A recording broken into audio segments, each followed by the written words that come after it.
కావున ఈ సందర్భంగా నేను అందరినీ కోరేది ఏంటంటే అధ్యక్ష, ఆ రోజు నరేంద్ర మోడీ గారు శంకుస్థాపన జరిగిన రోజు చాలా స్పష్టంగా చెప్పారు అధ్యక్ష, Andhra Pradesh will lead new economic revolution అని.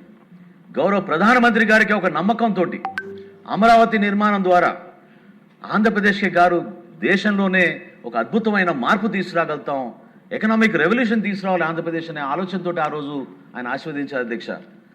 అనుగుణంగా ప్రతి ఒక్కరూ కూడా కష్టపడి పనిచేయాలి అధ్యక్ష.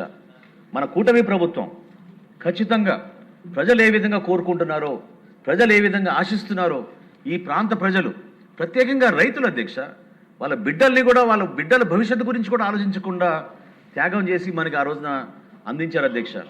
ఎన్నో సందర్భాల్లో మహిళలు వచ్చి పిల్లలు మెడిసిన్ సీట్, ఇంజనీరింగ్ కాలేజీలో చదువుకుంటున్నా కూడా పవన్ కళ్యాణ్ గారితో వేధించుకుని, అయినా కానీ మేము మా ఎకరం 2 ఎకరాలు రాజధానికి ఇచ్చేసామండి, అన్యాయం జరుగుతుందనే ఆవేదనతో వాళ్ళు మాట్లాడినప్పుడు ఆ రోజున పవన్ కళ్యాణ్ గారు కేంద్ర ప్రభుత్వంలో ఉన్న పెద్దల్ని కలవాలి, మనం ఎందుకు బాధ్యత లేదనేది మనం ప్రశ్నిద్దాం అని ఆ రోజు మేము ప్రతిపక్షంలో ఉన్న శాసనసభ్యులుగా లేకపోయినా ఒక బాధ్యతగా జనసేన పార్టీ నుంచి పవన్ కళ్యాణ్ గారి నాయకత్వంలో ఢిల్లీకి వెళ్ళి 2-3 సార్లు వాళ్ళతో సమావేశం జరిపి వాళ్ళని నమ్మకం వచ్చే విధంగా కల్పించి ఆ రోజున భారతీయ జనతా పార్టీ కూడా కలిసి వచ్చి ఆంధ్రప్రదేశ్కి ఏకైక రాజధాని అమరావతి ఉండాలి అని తీర్మానం చేసుకుని మనం ముందుకెళ్ళాం అధ్యక్ష.